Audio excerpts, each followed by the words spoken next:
Salam alaikum et bienvenue dans cette vidéo 5 dans laquelle on va parler de l'anneau Z sur NZ. Alors je rappelle que Z sur NZ c'est l'ensemble des classes d'équivalence de la relation de congruence modulo n qu'on définit sur Z. Donc si x, y sont des entiers relatifs, on dit que x est congru à y modulo n si, et seulement si, n divise x moins y. On démontre facilement que cette relation est une relation d'équivalence et que l'ensemble sur NZ qui est l'ensemble quotient, c'est l'ensemble des classes d'équivalence de K lorsque K appartient à Z, et exactement aussi l'ensemble des classes d'équivalence lorsque K appartient tout simplement à 0, n-1. Vous voyez là que ce sont les restes de la division euclidienne possible d'un entier relatif par n. Donc c'est possible aussi d'écrire que c'est K bar lorsque K appartient à un certain P0 plus n-1, quel que soit l'entier naturel P0, et l'entier relatif P0.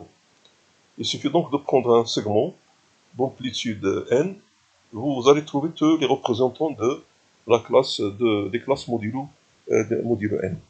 Mais le plus pratique, c'est ce qu'on utilise le plus souvent, c'est les restes, ça veut dire entre 0 et n-1.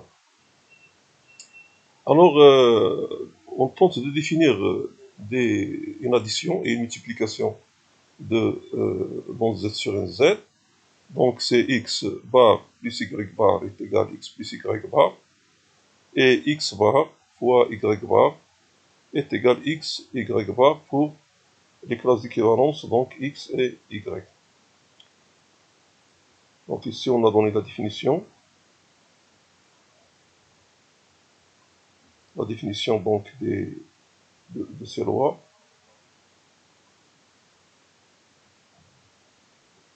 Donc, quel que soit KL appartient à Z, K bar plus L bar est égal à K plus L tout bar, K bar fois L bar est égal à K multiplié. Prière de corriger sur le pôle ici, c'est multiplié. Donc c'est K fois L le tout bar. Seulement, pour définir de telles lois de cette façon, vous savez qu'il y a un problème parce que on a besoin de prendre des représentants de chaque classe d'équivalence et cela peut se faire de plusieurs façons. C'est pour cela qu'il faut démontrer que le résultat est indépendant des représentants des classes d'équivalence. C'est ce qu'on appelle la compatibilité de la relation avec l'addition et la multiplication dans Z, qui se traduit par ce qui suit, quel que soit x, x', y, y' dans Z, si x est congru à x' et y est congru à y' modulo n, alors vous avez x plus y est congru à x' plus y' modulo n, et x, y est congru à x', y' modulo n, ce qui veut dire que quand vous donnez cette définition, le fait de choisir des représentants quelconques n'influe pas sur le résultat parce que vous avez, c'est la même chose, ils sont congrus, ça veut dire les classes sont les mêmes. Donc la classe de x plus y et la classe de x plus y', c'est la même. La classe de xy et la classe de x plus y', c'est la même. C'est pour cela que les lois ont un sens. Alors, muni de ces lois, z sur nz plus fois est un anneau commutatif, non intègre en général. Il est intègre si seulement si n est premier. Donc intègre si seulement si n est premier, si seulement si c'est un corps. C'est ce que dit la proposition 33. Z sur nz est intègre si seulement si n est premier, si seulement si z sur nz est un corps. Essayez de faire la preuve en exercice. Groupe des inversibles. Donc, puisque c'est un anneau, on va parler de ces groupes des inversibles qui est U de Z sur NZ, ou on note aussi Z sur NZ croix, comme c'est noté dans le poly. La proposition 34 nous dit que le groupe des inversibles de Z sur NZ, c'est l'ensemble des classes d'équivalence lorsque K K appartienne à n et K est premier avec n. Vous retrouvez ici l'ensemble des générateurs du groupe cyclique Z sur Nz. Et une petite remarque, c'est que vous pouvez mettre aussi, c'est l'ensemble des classes de K lorsque K appartient à Z. Ça ne change rien. Et K premier avec n. C'est la même chose. Ah bon, on va démontrer ça, c'est-à-dire qu'on va démontrer qu'un entier relatif a une classe inversible si celui-ci est le premier avec n. Donc on va prendre au début soit K appartenant à Z, tel que K bar est inversible dans Z sur NZ, unité de multiplication. Cela veut dire donc qu'il existe un L appartenant à Z, tel que K bar fois L bar égale 1 bar. Ce qui veut dire que tout simplement KL est congru à 1 modulo N. Donc, que N divise 1 moins KL. Donc, il existe un S appartenant à Z, tel que 1 moins KL égale Sn. Donc, on a KL plus Sn égale à 1. Et là, vous retrouvez donc l'identité de Vesoul pour le couple K et N. Donc, il existe LS tel que LK plus Sn égale à 1, d'où K est premier avec N. Réciproquement, supposons que K est premier avec N.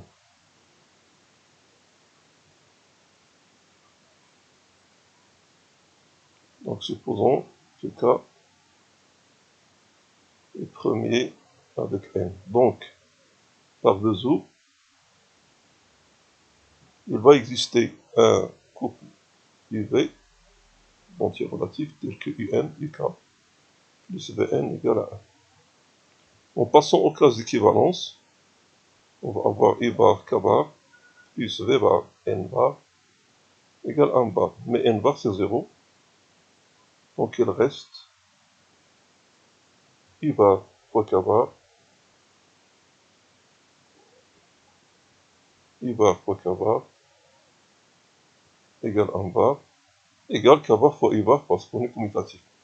D'où U est inversible, d'où K est inversible et U bar égale K bar moins 1. D'ailleurs, vous remarquez ici qu'une méthode pratique pour trouver l'inverse, c'est d'utiliser donc le fait que K et N sont premiers entre eux. Par l'algorithme d'Euclide, on peut trouver le couple de Vesoul, et quand on le trouve, la classe du coefficient derrière K, c'est l'inverse. Voilà donc le théorème démontré. L'ensemble des inversibles, c'est aussi l'ensemble des générateurs. Le groupe des inversibles est formé par l'ensemble des générateurs. Et on passe donc à théorème de l'air. Donc avant de donner le théorème de l'air, on va noter ici, notation. On a déjà fait ça dans la première leçon. On va noter phi de n, c'est le cardinal de phi de z sur nz. C'est-à-dire, phi de n, c'est le nombre des générateurs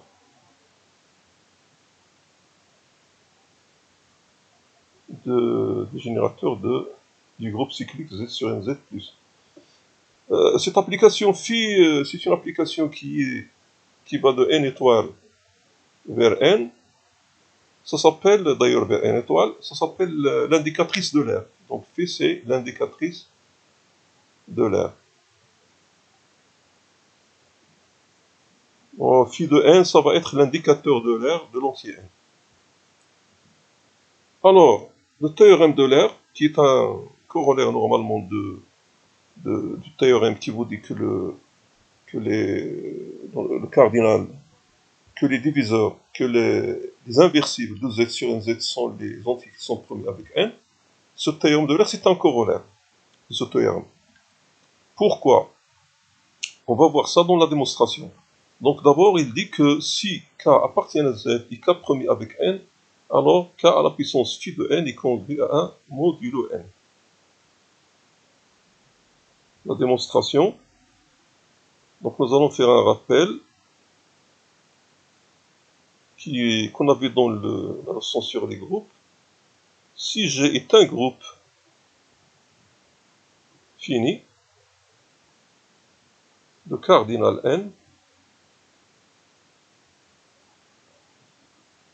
alors, quel que soit x appartenant à G, x à la puissance n égale E.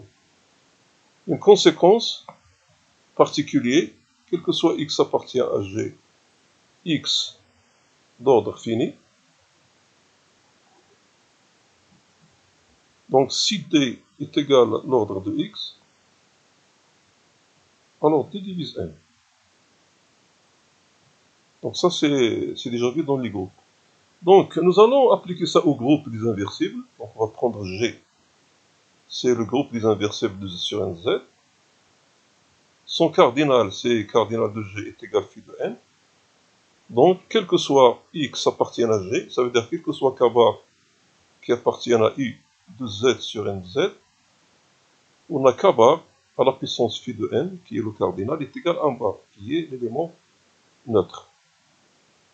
Qu'est-ce que c'est que k bar appartient à u de Z sur nz? Ça veut dire quel que soit k qui appartient à Z, tel que k est premier avec n, à ce moment-là, on va avoir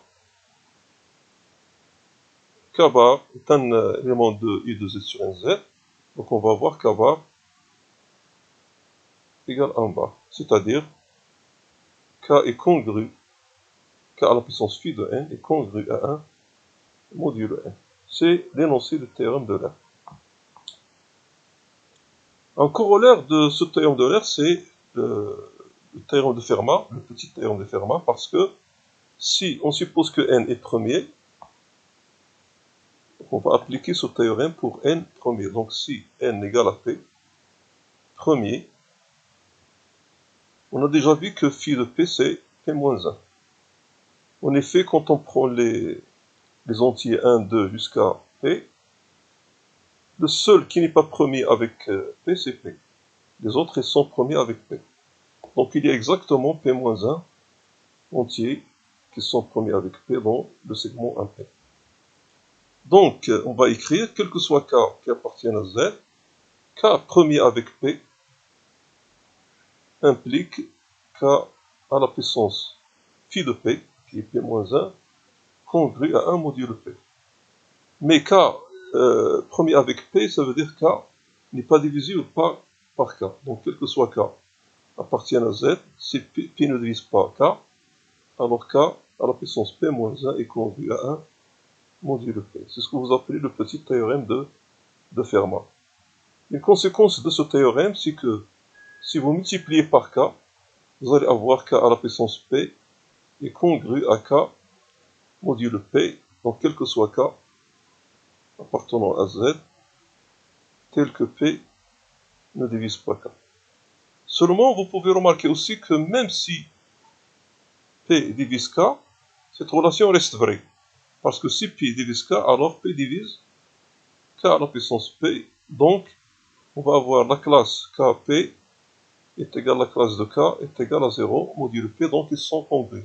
Ainsi, on peut dire, quel que soit k appartenant à z, k à la puissance p est congru à k modulo p. Et bien sûr, beaucoup d'étudiants préfèrent utiliser le petit théorème de Fermat sous cette forme parce qu'il est exhaustif, ça veut dire qu'il n'exclut aucun entier relatif, alors que l'autre version, qui est très forte d'ailleurs, plus forte, c'est il exclut les entiers qui sont divisibles par p. Voilà donc c'est le théorème d'Euler et son corollaire, qui est le petit théorème de Fermat, qui sont ici. Je crois qu'on va arrêter la vidéo ici, et dans la vidéo 6, nous allons voir le lemme des restes chinois. Je ne sais pas est-ce qu'elle va suffire pour mettre les propriétés de l'indicatrice d'Euler. Sinon, on va réserver la vidéo 7 pour les propriétés de l'indicatrice d'Euler. Merci pour votre attention et à la prochaine, Inch'Allah.